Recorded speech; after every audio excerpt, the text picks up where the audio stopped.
तो हेलो मेरे प्यारे मित्रों, आप लोगों का स्वागत है हमारे चैनल पर। मैं साइको। आज हम लोग एक भयानक आपबीती सुनने वाले हैं। तो ये कहानी हमारे एक सब्सक्राइबर शिवा ने भेजी है। लेकिन कहानी शुरू करने से पहले हमारी आप लोगों से एक छोटी सी रिक्वेस्ट है कि आप लोग कहानी तो सुन लेते हो मगर वीडियो को लाइक नहीं करते हो, तो हमारे वीडियो को लाइक करके हमारे चैनल को भी सब्सक्राइब कर लो ताकि आपकी और हमारी नजदीकियां बढ़ जाए। और अपना नाम और हमारी कहानी को आप कहां से सुन रहे हो कमेंट कर दो, हम अपनी दूसरी वीडियो में आप लोगों का नाम लूंगा। तो चलिए शिवा के पॉइंट ऑफ व्यू से सुनते हैं। दोस्तों, ये घटना तब की है जब मेरी नानी जी की उम्र 15-16 की रही होगी। तब वह उत्तर प्रदेश के सुल्तानपुर जिले के एक गांव में रहती थीं, वहीं उनका मायका है। उस समय में अक्सर बंजारे और नट अपनी टोलियां बनाकर घूमा करते थे। ये नट और बंजारे एक स्थान से दूसरे स्थान पर घूमते थे और जहां ज्यादा आबादी देखते थे वहां पर अपना मेला लगाकर करतब दिखाया करते थे और पैसे कमाते थे। ये बंजारे हमेशा अच्छे नहीं होते थे। अक्सर बंजारों और नटों की टोली के रूप में डाकुओं की भी टोली घूमा करती थी, जो दिन में तो मेला लगाते थे मगर रात में लूटपाट किया करते थे। इसलिए अक्सर गांव के जानकार लोग अपने गांव के आसपास इस तरह का नटों का मेला नहीं लगने देते थे। एक बार एक ऐसा ही मेला नानी के गांव से थोड़ी दूर पर लगा हुआ था। वहां गांव के बच्चे अक्सर जाने की जिद किया करते थे मगर कोई उन्हें वहां जाने नहीं देता था। इतना ही नहीं, गांव वालों ने बच्चों का खेतों में जाना और दोपहर को बाहर खेलने से मना कर दिया था। बच्चों को यह बात बहुत खराब लगती थी मगर बड़ों के आगे बच्चों की कहां चलती। इसलिए बच्चे न चाहते हुए भी सिर्फ तभी तक घर के बाहर खेलते थे जब तक कोई ना कोई बड़ा उनके साथ रहता था। मेरी नानी ये सब रोज देखती थी। ऐसा सिलसिला करीब 1 महीने तक चला, जब तक वहां वो नटों का मेला लगा हुआ था। नानी को यह बात बहुत अजीब लगती थी कि नटों का टोला हो या डाकुओं का, आखिर बच्चों के ऊपर यह बंदिश क्यों है। खैर, इस बात का जवाब बच्चों को सिर्फ यही मिलता था कि ये नट उन्हें पकड़ ले जाएंगे। करीब 1 महीने तक बच्चों पर बंदिश और बड़ों पर डर का साया रहा। इन सब बंदिशों के बावजूद एक दिन सुबह 10 बजे के करीब गांव में काफी शोर शराबा मचा और पता लगा कि एक पड़ोस का एक छोटा बच्चा, करीब 10 साल का एक लड़का घर से बाहर आया था और गायब हो गया। पूरे गांव में उसे ढूंढा गया मगर कहीं उसका पता नहीं चला। आखिरकार गांव के हर घर से सरे बड़े मर्द जोर शोर से उस लड़के की तलाश में लग गए। उन्हें शायद आने वाले खतरे का पता था, इसीलिए पहले गांव और खेत का चप्पा चप्पा छान मारा उन लोगों ने। जब उस लड़के की गांव में गैर मौजूदगी निश्चित हो गई, फिर वहां के सारे मर्द एकत्र हुए और बिना किसी देर के अपने अपने हाशिए, कुल्हाड़ी, कुदाल वगैरह लेकर चल पड़े उस नटों की टोली की तरफ। उस बच्चे के घर पर रोना पिटना मचा हुआ था। आसपास के सब लोग अपनी अपनी शंकाएं जताते और बच्चे को बार बार ढूंढते मगर इसका कोई फायदा नहीं हो रहा था। दूसरी तरफ जब मर्दों की टोली उन बंजारों के मेले के पास पहुंचे तो चौंक गए। वहां अब सब खाली था, सिर्फ चूल्हों की राख और तंबू गाड़ने के निशान मौजूद थे। अब सबका शक यकीन में बदल चुका था। बच्चे को कोई और नहीं, वो नट ही चुरा के ले गए हैं। अब गांव के सारे लोग वहीं रणनीति बनाने लगे कि आगे क्या किया जाए। सबने अलग अलग दिशा में जाने का फैसला किया, क्योंकि तब यातायात की इतनी सुविधा नहीं थी, इसीलिए उन बंजारों का बहुत दूर निकलना असंभव था। लेकिन उसने लड़ने का सामर्थ्य भी सब नहीं रखते थे, क्योंकि ये अच्छे लड़ाके भी हुआ करते थे। इसलिए रणनीति बनाना जरूरी था। फिर सबने तय किया कि हर रास्ते, हर दिशा की तरफ कुछ लोग जाएंगे और पता चलते ही सब एकत्र होकर वहां जाकर उस बच्चे की तलाश करेंगे और वो लोग न मिले तो दोपहर 3 बजे से पहले सब अपने गांव में एकत्र हो जाएंगे। सब लोगों ने एक अलग अलग दिशा पकड़ी और अपनी अपनी राह चल पड़े।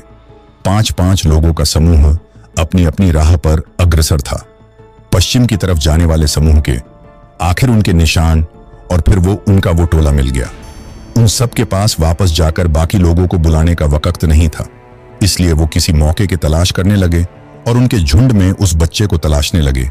लेकिन वहां उस बच्चे का कोई सुराग नहीं मिला। फिर उन्होंने ये सोच लिया कि शायद बच्चा इनके पास नहीं है, वरना ये उसे अचेत अवस्था में ही सही साथ तो रखते।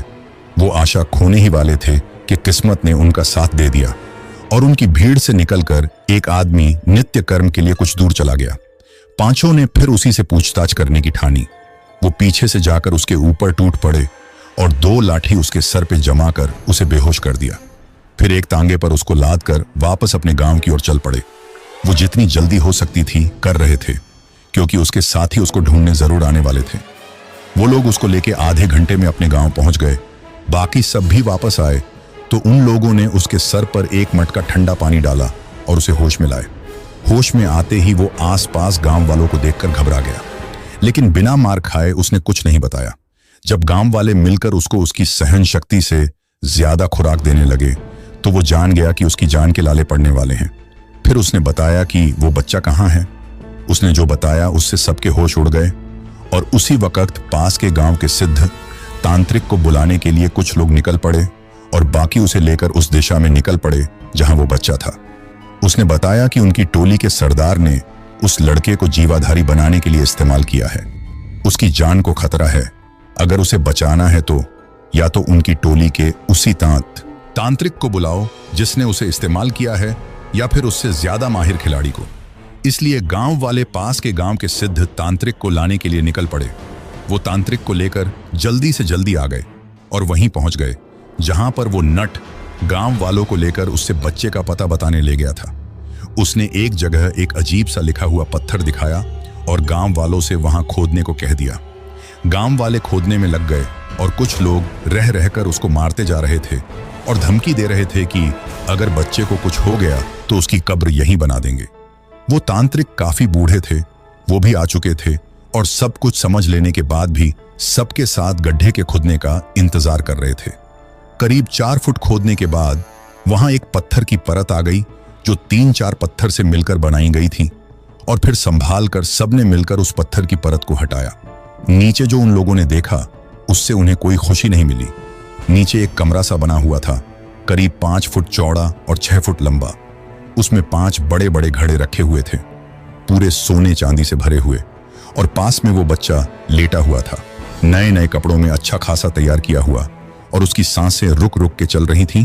और पास में एक दिया जल रहा था जिसका तेल खत्म हो चुका था और वो बुझने ही वाला था। सबने उस बच्चे को मरा हुआ समझ लिया और उस नट को दोबारा बुरी तरह पीटना शुरू कर दिया। तभी वो तांत्रिक बाबा आगे आए और दिए की बाती को थोड़ा बढ़ा दिया।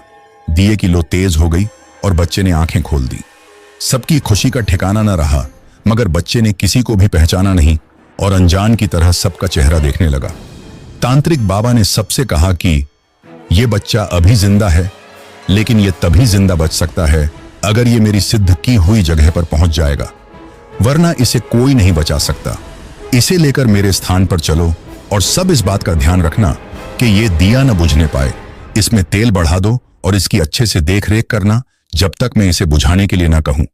फिर कुछ लोग और तांत्रिक बाबा उस बच्चे को तांगे पर लेकर बाबा के स्थान पर पहुंच गए और वहां जो कुछ भी किया वो किसी ने नहीं देखा, क्योंकि वो क्रिया बाबा ने अकेले में की थी। करीब 1 घंटे बाद एक आदमी वहां वापस पहुंचा और उनसे बताया कि बाबा ने दिया बुझाने को कह दिया है। दिया बुझा दिया गया और अब वो बच्चा सुरक्षित था और सबको पहचानने भी लगा था। उसके बाद जितना भी खजाना वहां मिला था उसके थोड़े से हिस्से से मंदिर बनवाया गया और बाकी गांव के प्रधान ने गरीबों के बच्चों की शादी और गांव की भलाई में लगा दिया। उस नट को बचाने उसके साथी नहीं आए। गांव वालों ने उसे 1 हफ्ते तक कैद रखा, उसके बाद धमकी देके छोड़ दिया। दोस्तों, ये तो थी वो घटना जो वहां घटी थी, लेकिन इसके असली पहलू बाद में उजागर हुए। अगर ये घटना न घटी होती तो शायद आज हम इतना बड़ा रहस्य न जान पाते। वो रहस्य मैं आपको बताता हूं। वहां जो नट आए हुए थे, असल में वो लुटेरे नट थे। इन नटों का ये काम होता था एक आबादी वाले क्षेत्र से कुछ दूर मेला लगाना और फिर रात को लूटपाट करना, और जब ये ज्यादा खजाना इकट्ठा कर लेते थे तो ये उसे जमीन में गाड़ देते थे। इनके साथ एक तांत्रिक भी होता था, बहुत माहिर तांत्रिक, जो अपनी शक्तियों का इस्तेमाल करके ये भी बता दिया करता था खजाना कहां कहां है। यही तांत्रिक जीवाधारी बनाते हैं अपने खजानों की रक्षा के लिए। जीवाधारी बनाने के लिए ये किसी के भी बच्चे को चुरा लिया करते थे, क्योंकि बड़ों से ये काम करवाना मुश्किल था और बच्चों को बहलाना आसान। ये जिस बच्चे को चुराते थे ये उसे उसके पसंद की और भी बहुत अच्छी चीजें खिलाते थे ताकि वो जरा भी भूखा ना हो। फिर उसे नहला धुलाकर नए नए कपड़े पहनाए जाते थे। पैरों में रंग, आंखों में काजल और बालों में खास किस्म का तेल लगाकर उन्हें बैठाया जाता था। फिर तांत्रिक अपनी क्रिया करते थे जिसमें वो बच्चा अपनी सुध-बुध खो देता था। उस बच्चे को भिन्न भिन्न शक्तियों से सुसज्जित किया जाता था और उसके नाम का दिया उसके बगल जला दिया जाता था। उसके बाद उसके सामने उस कबीले का सरदार आता था और कहता था, देखो, मुझे और अच्छी तरह पहचान लो, ये खजाना मेरा है और तुम इसके रक्षक हो। जो मेरे सिवा मेरा खजाना लेगा, तुम उसको जिंदा नहीं छोड़ना। मैं वापस आऊंगा और अपना खजाना ले जाऊंगा, उसके बाद तुम आजाद हो जाओगे। ऐसी तांत्रिक क्रिया के बाद वो बच्चा उस इंसान को नहीं बल्कि की आत्मा को पहचान लेता है।